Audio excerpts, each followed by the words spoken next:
Hi guys, welcome back to my channel. आज मैं आपको माय रूममेट इज़ अ गुमियो का 6th एपिसोड एक्सप्लेन करने वाली हूँ। तो चलिए इस वीडियो को शुरू करते हैं। यहाँ में पहले सीन में ये दिखाया जाता है कि जैजिंग और सो क्यूट लीडम को इंसिस्ट करते हैं डेट पे जाने के लिए, मगर लीडम उन्हें मना कर देती है। फिर सो क्यूट लीडम को कॉल करके समझाती है और ऐसे में लीडम डेट पे जाने के लिए तैयार हो जाती है। मगर जैजिंग और सो क्यूट लीडम को डेट पर क्यों भेजना चाहते थे, इसके पीछे भी एक वजह है। अगर आपने 5th एपिसोड नहीं देखा है तो पहले आपको 5th एपिसोड देखना होगा। और यहाँ मैं आपको थोड़ा सा समरी इसमें बता देती हूँ कि लीडम कॉलेज से जब अपसेट होकर घर पहुँचती है तो वो ये सोचती है कि शीन ने मार्बल के वजह से ही उससे कॉन्ट्रैक्ट बनाया है। अगर एक बार मार्बल बाहर आ जाएगा तो शीन उसे हमेशा के लिए अलविदा कह देगा। उधर शीन ये सोचता है कि लीडम अब तक घर क्यों नहीं आई है, तो वो उसे लेने के लिए जब बाहर जाने लगता है तो वो देखता है कि लीडम ऑलरेडी स्टेप्स पे बैठी हुई दिखाई देती है। शीन यहाँ लीडम से उससे उदासी की वजह पूछता है। वो जानना चाहता है कि आखिर में कॉलेज में उसके साथ ऐसा क्या हो गया है। लीडम शीन को सियोन व्यू के बारे में कुछ भी नहीं बताती है, पर वो शीन से ये कहती है कि अगर हमारा कॉन्ट्रैक्ट ख़त्म भी हो जाए तब भी आप मेरे लिए उतने ही इम्पोर्टेंट और स्पेशल रहोगे जितने कि आज है। यहाँ शीन भी लीडम से कहता है कि तुम भी मेरे लिए उतने ही मायने रखती हो, मगर हर बार की तरह कंफ्यूज शीन इतने इम्पोर्टेंट कन्वर्सेशन में भी लीडम से कहता है कि सदियों से मेरी कोई फैमिली नहीं है, लेकिन अब तुम मेरी फैमिली जैसी हो। और शायद ये कहना अजीब होगा कि तुम मेरी फैमिली नहीं बल्कि मेरी बेटी जैसी हो, या यूँ कह दूँ कि तुम मेरी भतीजी जैसी हो। ये बात सुनने के बाद में लीडम के होश उड़ जाते हैं। नेक्स्ट डे लीडम शीन से कहती है कि कल के कन्वर्सेशन के बाद मैंने ये सोचा है कि मैं तुम्हें सर कहने के बजाय अंकल बुलाऊंगी। शीन यहाँ सोचने लगता है कि उसने ऐसा भी क्या कर दिया है। जब कॉलेज में लीडम अपने दोस्तों से ये बात कहती है कि उसने एक आदमी से लव कन्फेशन किया है, लेकिन उस आदमी ने उसे भतीजी कह दिया है। ये सुनने के बाद में उसके दोस्त भी शॉक हो जाते हैं। लीडम एक बड़ा ही मासूम सा सवाल अपने दोस्तों से पूछती है, इसका मतलब क्या हुआ कि क्या उसने मुझे ठुकरा दिया है। जैजिंग कहता है कि ऐसा तो उसके साथ भी कभी नहीं हुआ है, उसे तो कई लड़कियों ने रिजेक्ट किया है मगर कभी अंकल नहीं कहा है।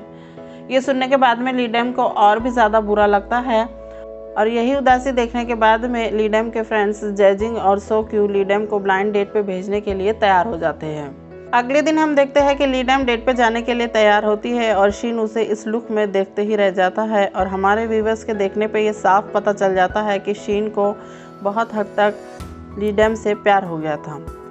अब लीडम शीन को और चिढ़ाते हुए कहती है कि मुझे आने में देर हो जाएंगी क्योंकि मैं डेट पे जा रही हूँ अंकल। जैजिन हैसन को अपने साथ में ले आता है ताकि वो लीडम को डेटिंग टिप्स दे सके। हैसन लीडम को ब्लाइंड डेट पे जाने के लिए टिप्स देती है। इवनिंग में लीडम उस लड़के से मिलती है जिसका नाम पार्क जे यून होता है। दोनों के कन्वर्सेशन में लीडम काफ़ी बोर होते हुए दिखाई देती है। डिनर के बाद में दोनों कॉफ़ी पीने के लिए एक कैफ़े में जाते हैं जहां शीन ऑलरेडी बैठा होता है। लीडम और शीन ऐसा प्रिटेंड करते हैं कि वो दोनों एक दूसरे को नहीं जानते हैं। लीडम उस लड़के के साथ में शीन के बाजू में ही बैठे हुए दिखाई देती है। जब पार्क जे यून को ये पता चलता है कि लीडम एक नॉर्मल फैमिली यानी मिडिल क्लास फैमिली से है और जिसका बैकग्राउंड इतना स्ट्रांग नहीं है और ना ही उसके पास में कोई जॉब है और ना ही उसका भी ग्रेजुएशन कंप्लीट हुआ है, तो वो यहाँ लीडम को इसी वजह से रिजेक्ट कर देता है। वो लीडम को बहुत सारी उसकी बुराई गिनाने लगता है। वो कहता है कि तुम्हें मेकअप के बजाय पढ़ाई करना चाहिए और रियलिटी को फेस करना चाहिए। तुम्हें म्यूज़ियम क्रिएटर बनने की कोई ज़रूरत नहीं है। तुम्हें जल्द से जल्द एक पार्ट टाइम की जॉब स्टार्ट कर देना चाहिए ताकि तुम अपनी फैमिली और ख़ुद को सपोर्ट कर सको। और यहाँ वो उसे पूरी तरह से रिजेक्ट करके चला जाता है। बाजू में बैठा शीन दोनों के कन्वर्सेशन को सुन लेता है। जैसे ही पार्क जाने लगता है शीन अपने मैजिक से उसे गिरा देता है। लीडम को यहाँ बहुत बुरा लगता है क्योंकि उस लड़के ने शीन के सामने यानी जिससे वो प्यार करती है उसी के सामने उसकी पूरी बुराई गिनवा के चला गया था। जब वो घर जाने लगती है तो शीन भी उसके पीछे आता है और यहाँ शीन लीडम से कहता है कि मैंने तुम्हें अपनी डॉटर और नाइस कहा है, तो क्या तुम्हें ये बात बुरी लगी है। वो कहती है हाँ। अब शीन लीडम को समझाता है कि वो इंसान नहीं है बल्कि एक गुमियो है और वो अपनी लाइफस्टाइल इंसानों को देख के ही बदल रहा है। वो इंसानों की सोसाइटी में रह रहा है और वो धीरे धीरे इंसानों को ही देख के सब कुछ सीख रहा है। यहाँ वो कहता है कि वो ज़्यादा इमोशंस में उसके वर्ड्स कुछ आगे पीछे हमेशा हो जाते हैं।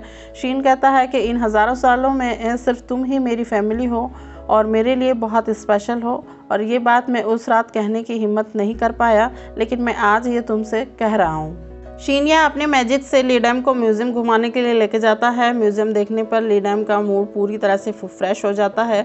आपको बता दूं, लीडम का फेवरेट सब्जेक्ट हिस्ट्री होता है और उसे म्यूज़ियम क्यूरेटर बनना होता है।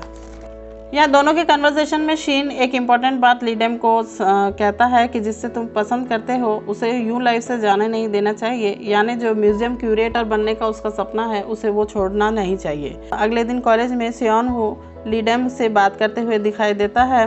वो कहता है कि मुझे तुमसे कुछ कहना है। लीडम कहती है कि बात करने के लिए भला बचा ही क्या है। सियोन कहता है कि डिपार्टमेंट में जो भी अफवाह चल रही है बैट को लेके और तुम्हें लेके, मैं जल्द ही उन सारी अफवाहों को बंद करवा दूंगा, तुम मुझसे नाराज़ मत होना।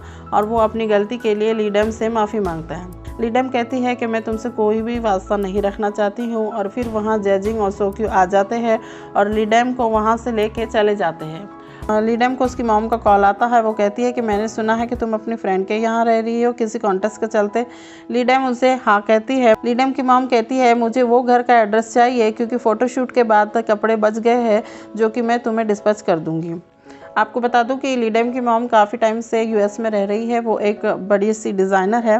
लीडम अपनी मॉम की बात सुनती है और शीन का एड्रेस उसे भेज देती है। इसके बाद में लीडम को उसके भाई डैन का कॉल आता है। वो कहता है मॉम सियोल आई है।